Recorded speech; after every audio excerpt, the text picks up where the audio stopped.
Hi, welcome to Planetary Calendars, Astro Portraits. I am Ralph Dimichis, one of the calendar's two astrologers, along with Lonnie Dimichis. This is part of a little three-part series within the larger series in which we're looking at two individuals and then we're going to look at them as a couple. The two individuals are Queen Elizabeth and then Prince Phillip, her husband. Both, of course, have now passed on.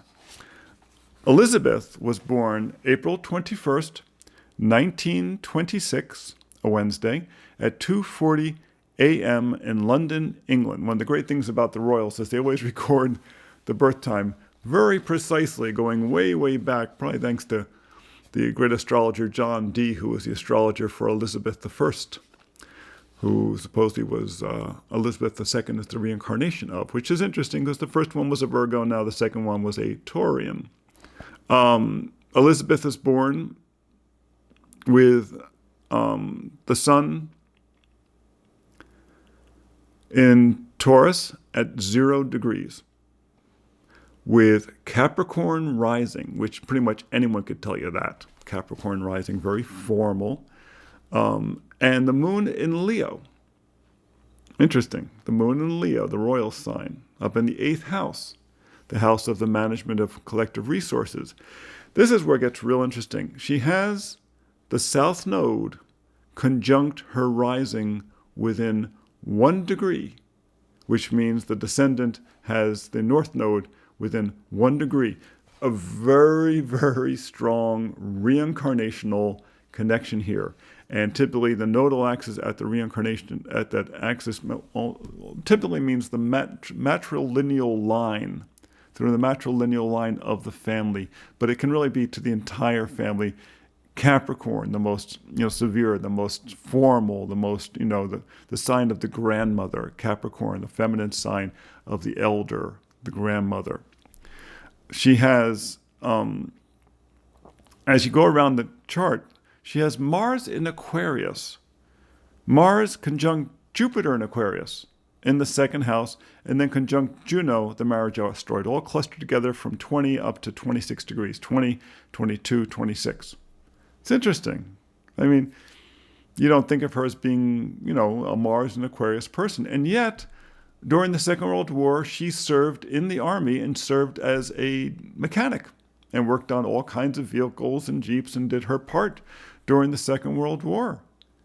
Mars and Aquarius, a love of technology. And this was apparently a skill set that she maintained for a long time. She also was tremendously well informed about the global situation. I mean, she really had a global sense, which you'd expect from that Mars and Jupiter in Aquarius.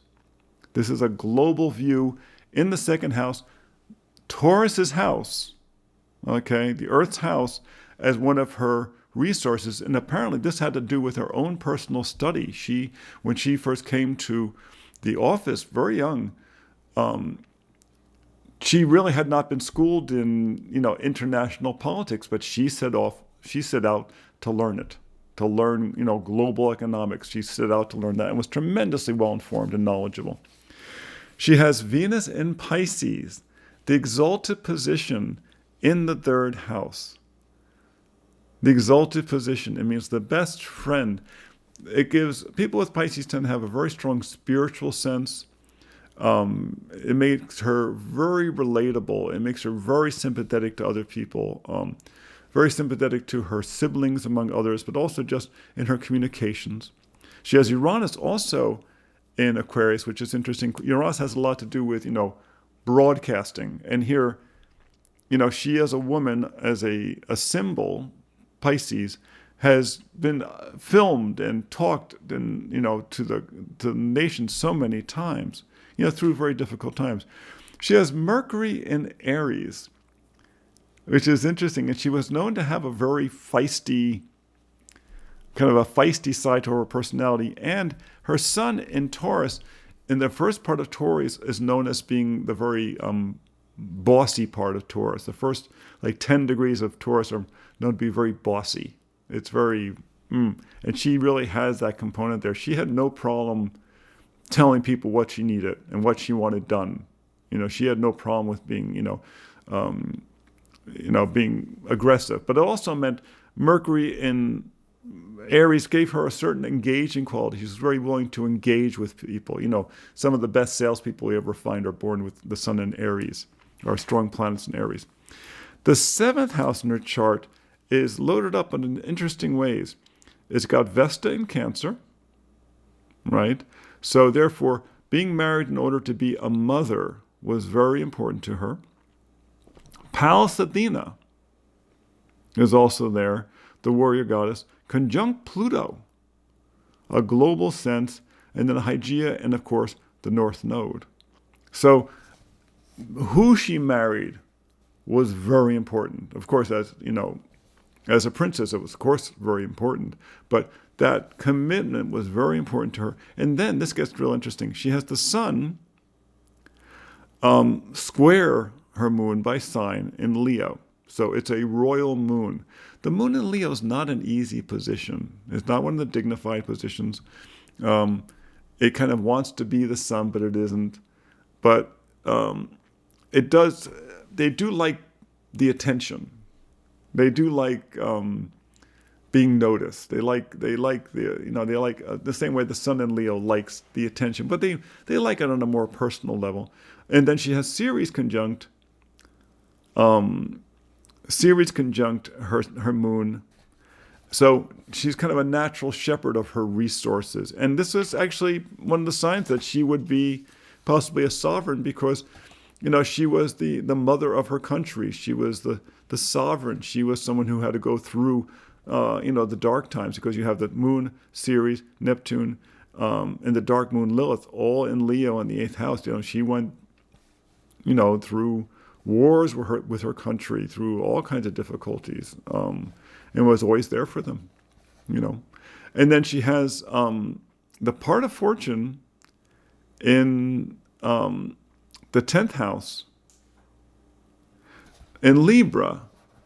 So her connection to the world, her physical connection to her world, was through her partnerships, also through her marriage, but through her partnerships and through the law, which goes back to that Venus in Pisces. The whole concept of royalty is about a collective belief. People aren't, the things get passed down to the family, and she was tremendously wealthy. That Mars, Jupiter, and Juno in the 2nd house in Aquarius, that definitely could be a sign of, extreme wealth. But it's about a collective belief. It's a group of laws that said, a group of rules or regulations that said she would be who she was. That would be her role in society. What's interesting, her part of fortune was in the 10th house. She had no major planets in the 9th house, but in the 11th house she has Saturn. Saturn in Scorpio, retrograde, conjunct the midheaven at 25 degrees Scorpio. Well, this is a nighttime chart. The sun's in the 5th house. If the sun's above the horizon, the sun is considered the father. When the sun's below the horizon, Saturn's considered the father. This is Saturn in Scorpio. Scorpio, of course, relates to, among other things, birth and death.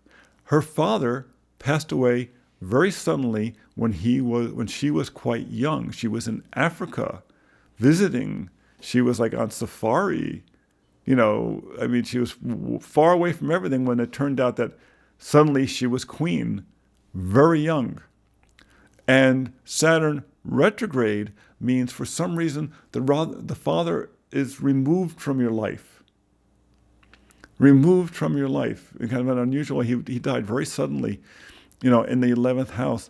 And what's interesting is the midheaven there, it has a lot more to do, especially that late in Scorpio, has a lot more to do with her being a shepherd. The part of fortune was in the 10th house, so it was about her career.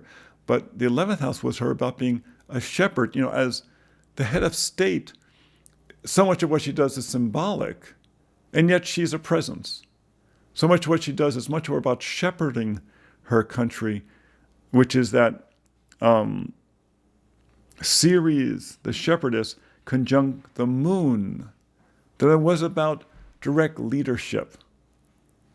And during, her reign, the British Empire shrank considerably. It was once, the the sun never set on the British Empire.